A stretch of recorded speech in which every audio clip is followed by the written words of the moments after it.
and by contributions to your PBS station from viewers like you. Thank you. Before I begin, I must admit I was not entirely truthful with the title of this video. Not to say that this video is clickbait, I will undoubtedly be making plenty of arguments defending shonen women, but this is also secretly a Nobara slander video, a nice 2-for-1 special. Around 2020 or so, there was a birth of a brand new topic. There was an influx of discussion surrounding the overall quality of the heroines of shonen anime and manga, specifically the women of battle shonen. There was this growing consensus that the majority of shonen women were poorly written and underdeveloped, that only a select few characters are actually good and the rest are just garbage. Numerous videos online were popping up expressing similar grievances, and this sentiment was repeated so many times that it went from a hot take to a popular take. I personally think it's a very cancerous take. I'd even go as far as to say that I'll value your opinions of battle shonen less if you have this take. I might even say that you're kind of a dumbass for agreeing with these people. I am adamantly opposed to the notion that shonen women are terrible, and I wanted to make this video to critique the flawed arguments people often make to devalue them. This is a video I've been wanting to do for a while. I've been wanting to vent out my frustrations regarding this topic since before I even started the channel. I'm not a woman, thank God, but I feel the need to refute this claim since it's so prevalent in anime discourse. To continue parroting this narrative is a disservice to the various gals with fantastic characterization, so I dedicated this entire video to protecting my anime waifus from the fiends who hate them. I'll also devote a surplus amount of runtime to mocking Nobara and her fans. Enjoy. I want to open by pointing out where this narrative really started gaining traction within the general community. From my perspective, this conversation began gaining massive relevance after the release of the first season of JJK. I feel like this topic became mainstream because of the obnoxious glaze of the female cast in JJK. It was one of the nastiest cases of recency bias I've ever seen in my life. When JJK came out, every fucking idiot came out the woodwork to say that it had the best female casted anime. Not even just shonen, but anime in general. I'm not even going to entertain a statement so asinine. Opinions of people like this should not be taken seriously, and we should all have a good laugh at them. These types clearly don't watch much anime at all and are just being disingenuous. But it was because of dumbasses like these that JJK's female cast was put on a pedestal. Back then, a majority of people felt that the women of JJK were a cut above most shonen anime, that they were the ideal golden standard, and that every other female cast wasn't even half as good. But at the forefront of all of this severe glaze was the character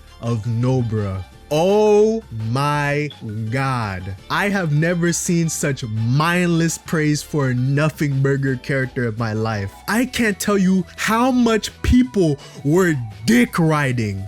No, wait, she doesn't have a dick.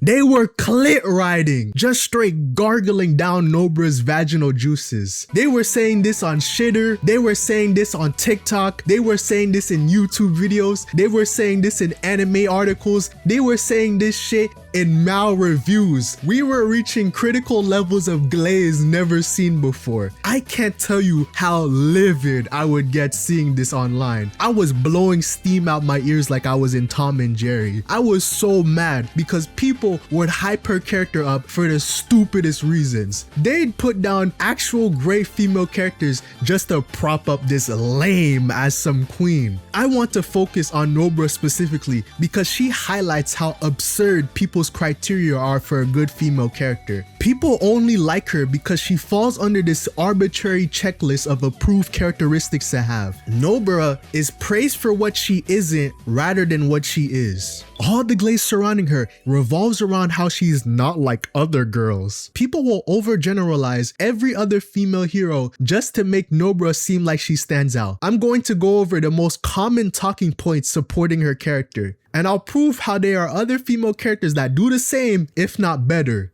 Number 1, she's just as strong as the male characters. People treat Nobara as some unique badass for flexing on fodder. Just because she had one cool fight, she doesn't become some mythical legend. I saw some people say, "Oh, we finally get a female character that's just as strong as the guys." JJK fans, when you tell them to watch their second anime, certain people have this weird habit where if they haven't seen a character do something before, they'll pretend like that character is revolutionary. You wouldn't have to look too deep at all to find a female character that can fight. Fucking Fairy Tail has women who fought on the same level as the guys, and Fairy Tail's not even good. I don't even know why people applaud Nobara for this shit when she doesn't even fight on the same level as everyone else. If you compare her accomplishments to most other major characters in the series, she just doesn't match up. She's nowhere near as powerful or useful as her contemporaries. And there are times where she's getting her ass handed to by the dumbest opponents. Like her ass was struggling against Haruta. Fucking Haruta. What? This is who people were trying to gas up as revolutionary? Look at her! Why was anyone hyping her up when there are a bunch of women from other series that perform better than her? Literal gag characters like Aurelie have more impressive fights than Nobara. I don't know why people sit here and pretend battle shonen heroines are all helpless damsels when there are plenty of them that are capable on their own. Number 2, she doesn't want Yuji's penis. A frequent praise for Nobara is how she isn't a love interest for Yuji. They'll comment about how refreshing it is to see a heroine not be head over heels for the protagonist. Once again, this is not a character trait unique to Nobara. Not falling in love with the MC isn't some secret Steam achievement when there are other characters who also don't. Neither Nami or Robin has any interest in Luffy's rubber rod. Rukia has no romantic interest in Ichigo in the slightest. Instead, she decided to marry a massive bum. It should have been me, not him! And that's not to mention characters like Jolene, who are the protagonists of their own series. I don't know why people portray Nobara as this 1 in a million character for this shit. And besides, being a love interest for the MC doesn't automatically ruin the quality of someone's character. Where did this notion that love interests are inherently inferior characters come from? Being in love with someone does not elevate or degrade a character. It all depends on execution. There are women who have romantic interest in the MC and are still meaningful. Momo is going to play with Okuran's balls and she still has fantastic moments. Noelle wants to bounce on Asta's broadsword and she's still more interesting and plot relevant than Nobara. Suki would love for some of Gintoki's silver soul and she's still one of the most reliable and endearing characters in the show. Alright, I ran out of penis innuendos there, but you get the point. As long as you're fleshed out and have a purpose within the story, it doesn't matter if you're in love or not. Number 3. She's not useless like Sakura. A huge chunk of the glaze I see for Nobara stems from the simple fact that she's not Sakura. As I explained before, there are plenty of women in shonen who aren't useless, so I'm just gonna focus on these two for a bit. I have never seen so much conversation around a character center on them not being a character from another series. You can literally go to the comment section of any popular Nobara clip on YouTube and I will guarantee you someone will bring up Sakura. It is practically impossible to talk about shonen female characters without mentioning Sakura. I myself had to make an entire section about her because she's always the point of comparison. I feel like people only bring her up because Nobara has vague similarities to her that trigger people's Sakura PTSD. People see a 2-guy, 1-girl trio and start having Vietnam flashbacks to the Sakura confession scene. With this much unresolved trauma, you would think Sakura was skinning these people's families. People will allow Nobara to get away with being a lackluster character with goofy writing choices just because Sakura is some benchmark. Wow, she's so awesome because she's not like Sakura. She's like Sakura, but better. At least she's not Sakura. Well, at least Sakura was in her own series. Someone who is a part of the main trio, who's in all the advertising, and who was chosen to be in Fortnite is not even there for the second half of the series. Not even Sakura was subjected to this level of negligence. You could realistically make the argument that Sakura had gotten more stuff done than Nobara ever did. And I feel like people are afraid to make said argument because of the sheer amount of vitriol for Sakura. I don't even think Sakura is a good character, but she had gotten completely hoed. There was someone at Studio Peria that specifically had it out for her. They exaggerated some of her worst qualities and just added stuff that just wasn't in the manga into the anime. Regardless of how you feel about her, you have to acknowledge that it's completely unfair to her reputation. I feel like this stigma surrounding her has made people unable to move on from her. People will talk about their trauma from Sakura like she's an abusive ex-girlfriend. It gets to a point where it becomes an obsession. Naruto ended in the year 2014. He hid for 50 years. Sakura should not be living in your head rent-free every time there's a female character on screen. I get that she can be fairly annoying and corny sometimes, but like, she's not Hitler. She didn't gas the 6 million Uchiha. My apologies. I meant 6 billion, my mistake. There's no point in using Sakura as a metric. There were better characters out there then, there were better characters out now, and there will be better characters in the future. Number 4, she's not sexualized for fan service. People get really fucking gay about this one. Listening to people talk about fan service makes me feel like I'm being IV injected with gallons of Soylent. Why do people act as though some tits and ass make a character inherently worse? People will see some huge honkers on a broad and immediately take them less seriously, as if a hot woman on screen is supposed to be viewed as something embarrassing or repulsive. And in some cases, people will have like a very irrational anger towards anything sexual. I don't know why people see a cast that isn't overtly sexy as a positive when it doesn't mean anything. Like, nothing about that adds value to their character. It's their actions, their personality, their motivations that truly give them depth and believable appeal. And as long as those characters have that, it doesn't matter if their milkers are out. Brilliant character writing and voluptuous curves aren't mutually exclusive. There are eroges where the whole goal of the game is to dick women down that have better written female characters than Nobara. I just can't take you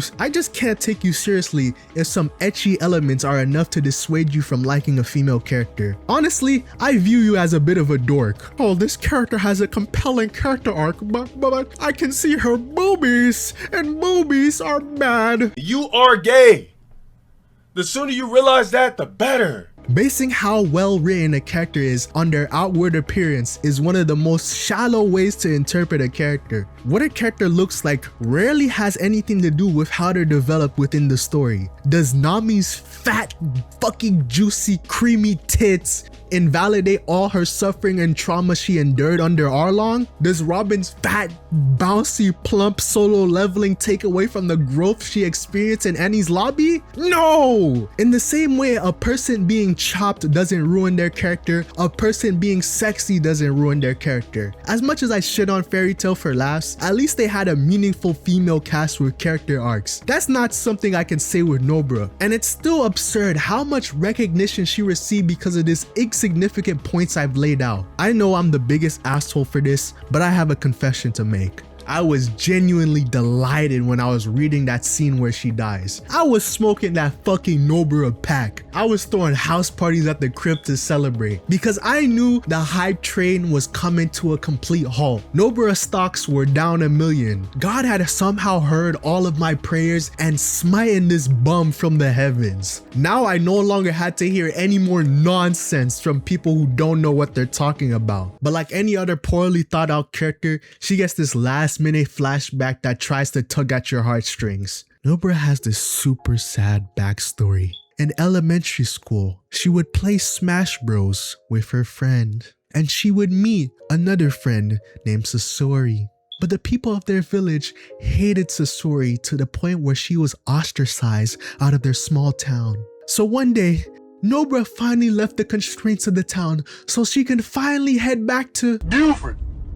Buford, you listening? Did Gege come up with this shit on the spot? What aspect of any of this was relevant to the overall story? Why does she get this snooze fest when other characters have their lore tied to the broader conflict? Yuji is the vessel for the main antagonist. Megami is a descendant of a major clan. And Nobara is some broad from the boonies? What does that have to do with anything? Why is she so disconnected from the narrative? I feel like the main reason why Nobara was chosen to get shafted wasn't really for some greater purpose, but because she was expendable. It was an easy way to get an emotional moment without losing someone too valuable to the plot. But Gege wanted to have his cake and eat it too. I feel like I shouldn't bring this up, but I have to go on a tangent about that moment. I'm about to head into some major JJK manga spoilers, so skip to this timestamp if you're an anime only.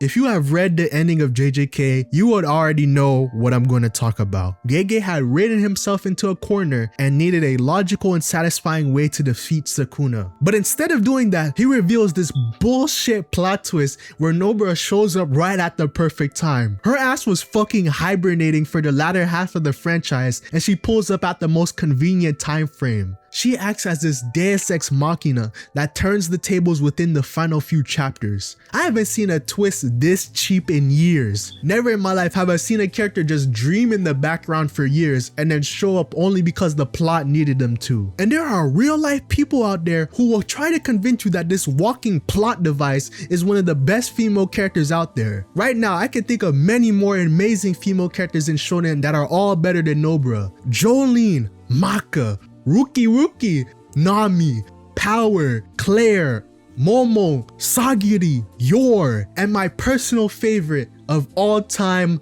Kagura. I have to admit, I lied to you again. This is also secretly a Kagura Glaze video. Kagura, also known as Gura-san, aka China Girl, aka the best to ever do it, is a beloved character from the series Gintama. Yeah, I know my bias is showing, shut up. She's this powerful alien from outer space that's also Chinese. I have no clue why she's Chinese. Sorachi probably thought it was funny, and it kind of is. She's this absolute menace with a troublemaking attitude, so at times she can be a bit of a little shit, but despite that she's still cute and endearing. She radiates a natural charisma with her eccentric and outspoken mannerisms. Behind her crude and vulgar exterior, she's a sweet kid with a heart of gold. She carries some of my favorite emotional moments within the entire series. She will always swear allegiance to the people by her side and use her monstrous strength to serve them. She may seem like she's mighty enough to handle everything on her own, but beneath the surface she's quite vulnerable. She is torn internally about her heritage as a member of the Yato clan, a beastly alien race, sometimes struggling to suppress her killer and bloodthirsty nature that is inherent to her kind. She has this deep and complicated history with her relatives, stemming from several family tragedies, but she's able to move on thanks to her newfound family with Gintoki and Four Eyes.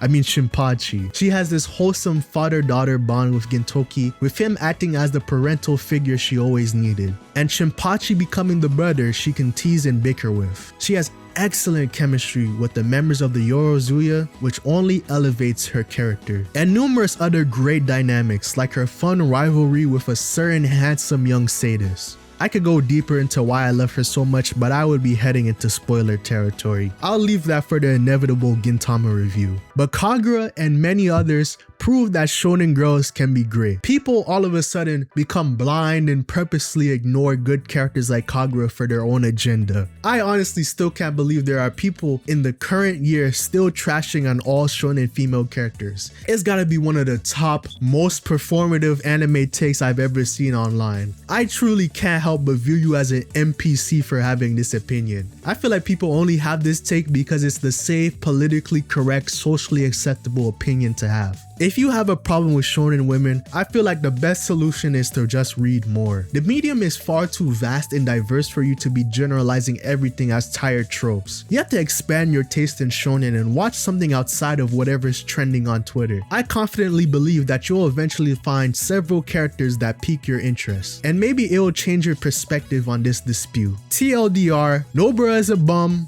Kagura is the GOAT, Naoya was right. I'm not gonna lie, I'm not gonna lie, I'm not gonna lie, I'm not gonna lie, I'm not gonna lie. I'll be honest with you.